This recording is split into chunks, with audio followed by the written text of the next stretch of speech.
Hey guys, Coach Dan here. We're going to go over a little bit of analytics on how to get your young athletes being able to switch their head from left to right on a slip line. The way we set this particular slip line up, we put it on the heavy bag and then we have a stand for it to sit off the floor. Anybody can set these up. They're pretty simple. It's just a simple hand wrap. It's nothing special.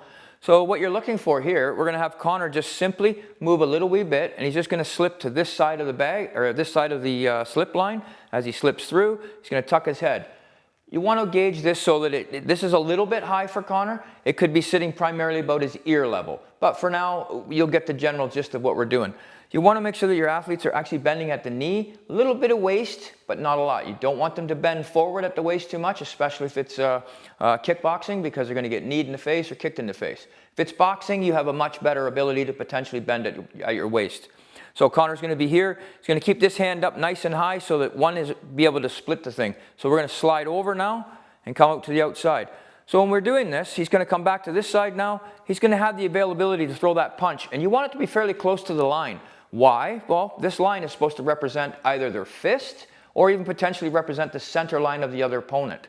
Okay, so when he slips out, he's past the fist, not too far. See, he gets a little bit too far out there. You want to be fairly close. So if that is an arm, when you fire, you'll be firing right down that arm. So the actual line itself perpetrates an arm. So when he slips back out this way, he's capable of firing that jab straight down and back, which means we all know that the arm is attached to the head. Okay, so even if you're not able to see too much, if it goes underneath and he slips out, he can come straight up and move. Now, the only thing he wants to do is he wants to see how he staggered his stance. He wants to make sure both feet move. Okay, so both feet move over to this side, comes out, fires that nice straight jab. As he goes back, both feet shuffle over, and he fires it straight in. Now, can you throw the right hand? Absolutely. But first, he's going to come through the jab. He's going to fire it. Now, he's got to stay close because the further away you go, so if you see your young athletes coming over here, you know that they're not actually aiming at the target that they're looking for. So the target is always approximately where your line is here. So from here, he's going to keep that a little bit squarer.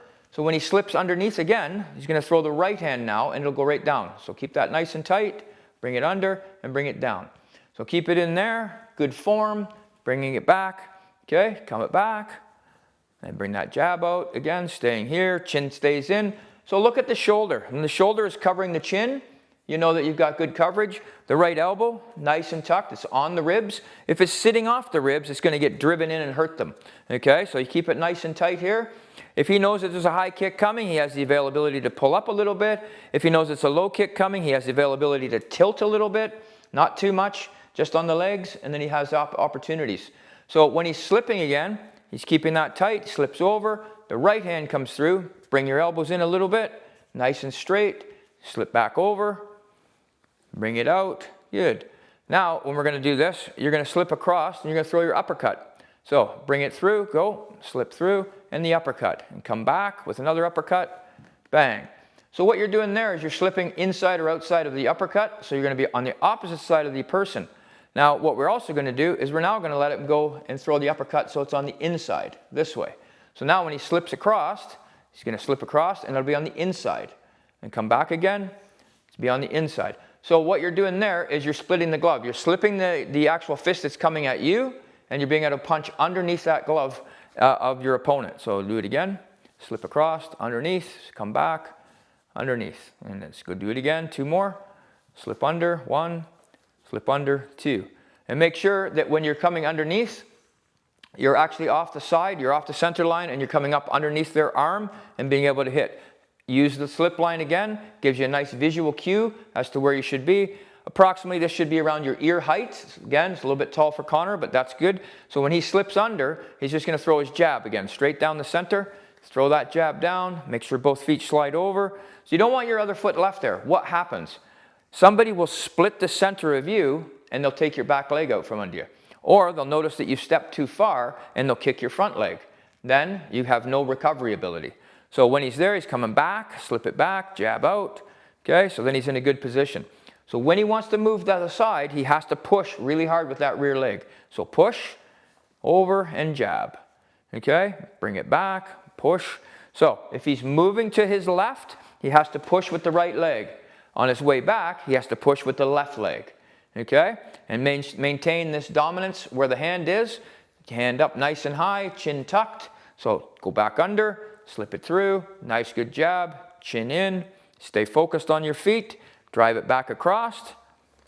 Good, good push. Now push hard again, go. Slipping it over, push it back. Good, excellent. So now what we do is we now reverse them. We turn them towards the bag. So when he turns towards the bag, the most important part about the bag is he can now actually make an impact on the bag. So he's literally going to just move over a little bit. We don't want too much space between their head and here because then they're going to be doing a big swing under, and we don't want that. We want to mimic that this is a fist. Okay, so in this particular case, somebody will have been throwing a punch. Connor's going to slip under that punch and be able to throw his jab right down the center line and then go back. Okay, so he's just going to slip under and jab. Go. Slip under and jab. Make sure both feet come clear right over. Go. This will allow him to get right off the line of attack and come over there. Okay, again, slip and straight jab and back. Again, slip, straight jab and back. Okay, so now with that movement, he's now going to be able to use his right hand now. So when he comes across, he's going to throw that right hand. He'll bring it across, straight right, back over, and then sit. Back over, right hand in, back over. Make sure you pull this hand. So when they're leaving this hand a little bit too far to the front, they have to remember that they've got the whole side exposed either for a hook punch or in kickboxing cases, they have it for the roundhouse kick. So when he comes across with that again, he puts it up a little bit higher because he's going to rotate nicely. He's going to allow that hand to come in. And again, keep it fairly close to the line because you're looking at this as being an arm. So that will allow you then to have the ability to defend and have offense. And slip back over and come back and throw. Good. So now, creating the distance. Now, he knows that he's at an approximate distance for the longer range techniques. So now what we're going to do is we're going to move him in a little bit. So he's going to move in a bit because what we're going to do now is he's going to slip across and be able to throw a hook punch. So as he's slipping underneath, he's going to leave that hook punch behind and hit. And then come out and then go back the other way and the same deal. Okay? So slip and then slip back. Good. Now, you notice how they miss.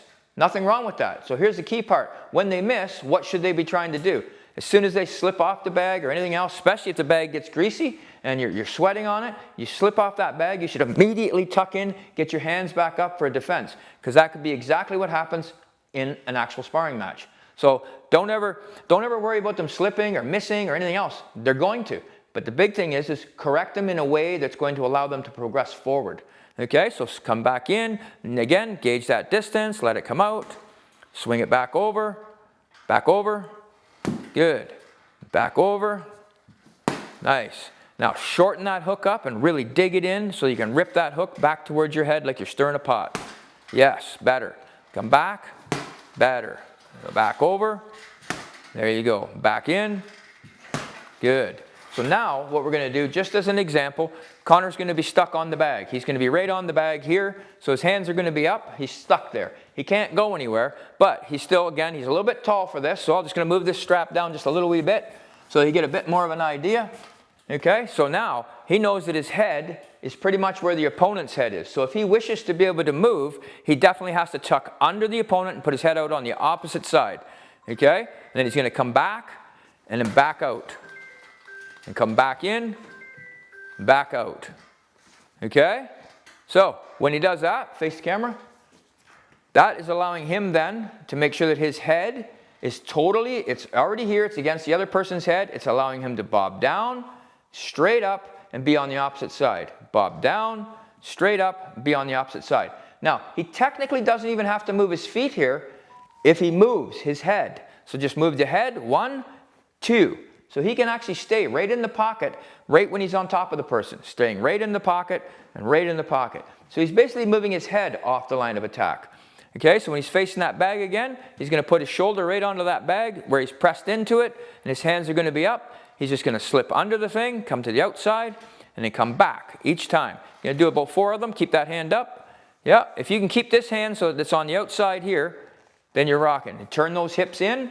So what you're looking for is you're looking to keep pressure on the opponent. You've already closed that distance, so utilize what you have that has closed that distance. Your pressure, your body pressure, keep it on them. Keep them where you want them. So slip back out, pressure, remember, roll in, pressure on the bag. Yep, pressure on the bag. So you want to be able to make sure that you can always push on that particular bag, okay? So back out, face it. Okay, so when he's facing it, again, we're just going to do that simple slip out, simple slip in. So this doesn't necessarily require you to move your feet. Now, you can move your feet and you can actually switch hands. So he could be moving his feet and his hands, and he can switch your feet right around. He's going to be on the opposite side completely. So this shoulder will be putting pressure on the person. Okay, then he's going to step back the same way, and then he's going to have the opposite foot movement. Okay, what this does is it allows you to keep maximum defense, and it also allows you to have maximum rotational movement by able to press and open the person up depending upon what they're doing and wherever they're going to have, so you can get to their body, chin, or any other target that you're looking for. Okay, if you like that, subscribe, hit the like button, follow us.